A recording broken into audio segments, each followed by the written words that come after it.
কবি অমিতাভ দাশগুপ্তের খো-খো কবিতাটির প্রথমের কিছু অংশ আমি আগের ভিডিওতে আলোচনা করেছি। এইবার বাকি কবিতাটা আমি বোঝানোর চেষ্টা করছি।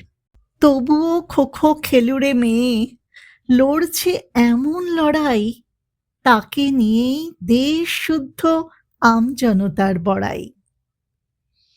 বড়াই মানে গর্ব, আমজনতা মানে দেশের আপামর সাধারণ মানুষ।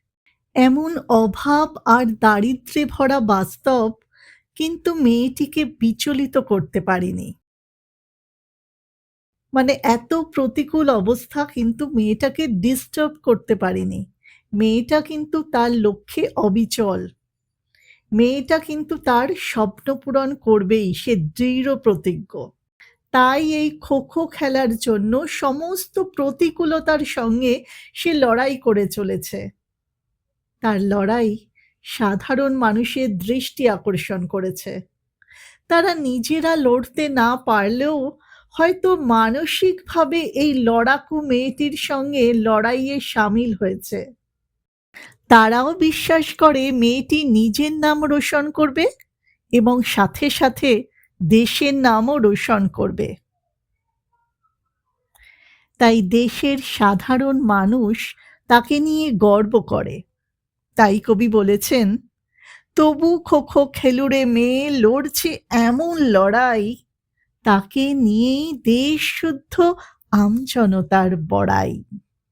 এরপর আছে, হাত ঝুমঝুম পা ঝুমঝুম শিয়ারামের খেলা, খেলতে খেলতে সাঁঝের কোলে গড়িয়ে আসে বেলা। সাঁঝ মানে সন্ধে। শিয়ারাম, সীতারাম। মেয়েটি বিকেল বেলা থেকে খো-খো খেলতে যায়। খেলতে খেলতে সন্ধে হয়ে আসে। এখানে হাত ঝুমঝুম পা ঝুমঝুম কেন কবি বলেছেন? মেয়েটি মায়ের সঙ্গে ঠোঙা বানায়, তারপর সে বিকেলে খো-খো খেলে। খেলতে খেলতে সন্ধে হয়ে যায়। খো-খো খেলায় প্রচুর পরিশ্রম হয় এবং মনোসংযোগও করতে হয়। দরিদ্র মেয়েটি হয়তো উপযুক্ত খাবার পায় না। একদিকে অতিরিক্ত পরিশ্রম, অন্যদিকে পুষ্টির অভাব ও খিদের জ্বালা। সেই জন্যই হয়তো মেয়েটির হাত পা ঝুমঝুম করে, ঝিমঝিম করে, অবশ হয়ে আসে। এখানে শিয়ারামের খেলা কেন বলা হয়েছে? শিয়ারাম শব্দটি সীতারাম শব্দের কথ্য বা লৌকিক রূপ। আমরা জানি শিয়ারাম মানে সীতা ও রাম। রামায়ণের গল্প থেকে আমরা জানি যে রাম ও সীতা একে অপরের পরিপূরক। এই খো-খো খেলাতেও দুটো দলের প্রয়োজন।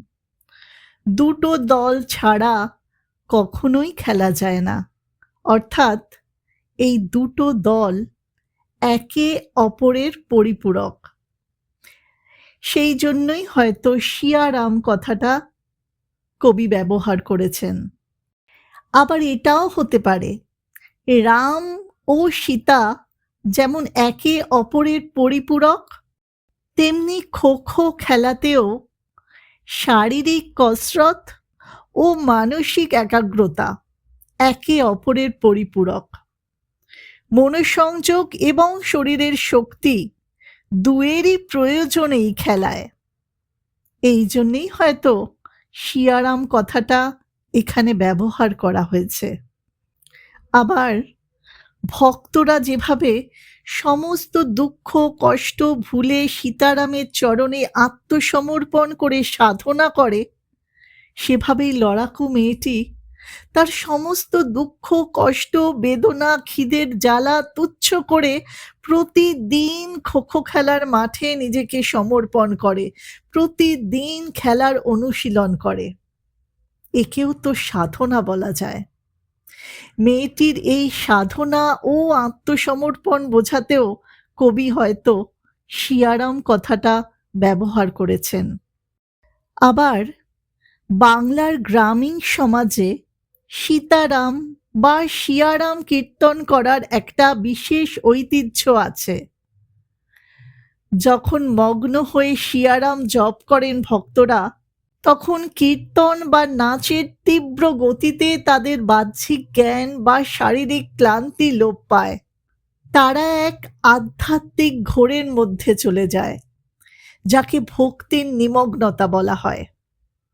খো খো খেলার মাঠে বালিকাটি যখন অনবরত দৌড়য়, তখন সেও তার চারপাশের চরম দারিদ্র্য, খিদের জ্বালা, বাস্তব জগতের সব কষ্ট তুচ্ছ করে খেলার অনুশীলনের মধ্যে ওই রকমই নিমগ্ন হয়ে যায়। তাই জন্যেই হয়তো এখানে শিয়ারামের খেলা বলেছেন কবি। তারপর আছে, ভাতের গন্ধে লাফিয়ে ওঠে খিদের নাড়ি ভুঁড়ি, বালিকা তবু উজান ভরা স্বপ্ন করে চুরি। আচ্ছা, ভাতের গন্ধে লাফিয়ে ওঠে খিদের নাড়ি ভুঁড়ি, কি বলতে চেয়েছেন কবি? মেয়েটির লড়াই তার নিজের পেটের খিদের সঙ্গেও। সে মায়ের সঙ্গে ঠোঙা বানায়, বিকেল থেকে সন্ধে পর্যন্ত সে খো খো খেলার মাঠে কঠোর অনুশীলন করে। পরিশ্রান্ত ক্লান্ত মেয়েটির পক্ষে খিদের জ্বালা সহ্য করা কঠিন হয়ে যায়। দরিদ্র মেয়েটি হয়তো বাড়িতেও ঠিকমতো খাবার খেতে পায় না। সন্ধ্যাবেলায় আশেপাশের বাড়িতে হয়তো ভাত রান্না হয়, সেই গরম ভাতের গন্ধ তাকে মাতোয়ারা করে। সেই ভাতের গন্ধে যেন তার খালি পেটের নাড়িভুড়ি লাফিয়ে ওঠে। কিন্তু যে মেয়েটি স্বপ্ন পূরণের পথে এগিয়ে চলতে চায়, তাকে কোনো বাধা বিপত্তি বিচলিত করে লক্ষ্যভ্রষ্ট করতে পারে না। মানে যে একবার স্থির করে নেয় যে আমার এই স্বপ্নটা আমি পূরণ করবই, তার জন্য যা যা করা দরকার সে করে। কোনো বাধাই তাকে সেই স্বপ্ন থেকে দূরে সরিয়ে দিতে পারে না। দরিদ্র পরিবারের লড়াকু মেয়েটি জীবনে না পাওয়াগুলোকে পাত্তা না দিয়ে নিজের স্বপ্ন পূরণের জন্য দৃঢ় পদক্ষেপে এগিয়ে চলতে শিখে নিয়েছে। জোয়ারের সময় জল যেমন কোনো বাধা না মেনে এগিয়ে চলে, বালিকার স্বপ্ন জোয়ারের জলের মতো অপ্রতিরোধ্য। দারিদ্র, অভাব অনটন, পেটের খিদে ইত্যাদি কোনো প্রতিকূল পরিস্থিতি বালিকাকে থামিয়ে দিতে পারেনি। তাই জন্যেই কবি বলেছেন, বালিকাটির স্বপ্ন হলো উজান ভরা। কবি বলেছেন, বালিকা তবু উজান ভরা স্বপ্ন করে চুরি। উজান শব্দের মূল অর্থ হলো নদীর স্রোতের বিপরীত দিক বা উৎসের দিকে যাওয়ার পথ। এছাড়া জোয়ারের সময় নদীর জল যেদিকে ধাবিত হয় বা উপচে ওঠে, তাকেও উজান বলা হয়। মেয়েটির স্বপ্ন হলো উজান ভরা। উজান ভরা স্বপ্ন বলতে জোয়ারের জলের মতো উদ্দাম স্বপ্নকে বোঝানো হয়েছে। উদ্দাম স্বপ্ন মানে যে স্বপ্ন কোনো বাধা মানে না, মানে প্রচন্ড ইচ্ছা শক্তির জোরে যে স্বপ্ন মানুষ ধরে রাখে, তো সেইটা। জোয়ারের সময় জল যেমন কোনো বাধা না মেনে এগিয়ে চলে, বালিকার স্বপ্নও তেমন জোয়ারের জলের মতো অপ্রতিরোধ্য।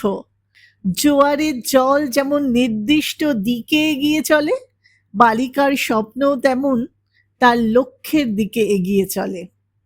উজান ভরা স্বপ্ন কাকে বলে, এটা ছোট করে বলতে গেলে এইটুকু বললেই হবে, সব বাধা বিপত্তি ও প্রতিকূলতার বিরুদ্ধে গিয়ে মেয়েটির বড় খেলোয়াড় হওয়ার অদম্য স্বপ্নকেই উজান ভরা স্বপ্ন কবি বলেছেন।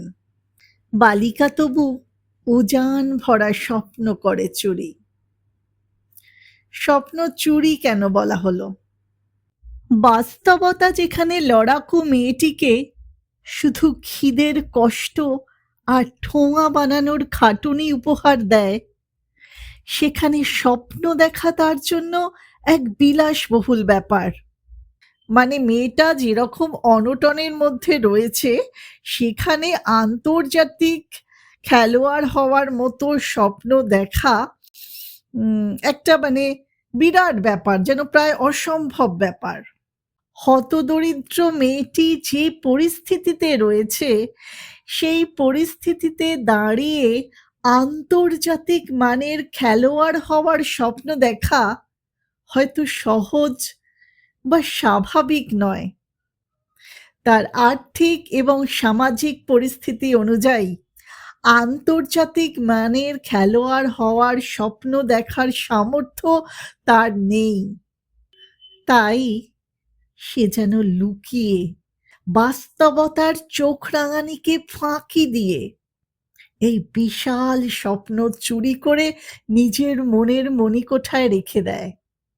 এই কারণেই সে অভাবের সংসারে থাকে বলেই তাকে উজান ভরা স্বপ্ন চুরি করতে হয়। তারপর আছে মায়ের সঙ্গে ঠোঙা বানায়, বিকেলে খেলে খোখো।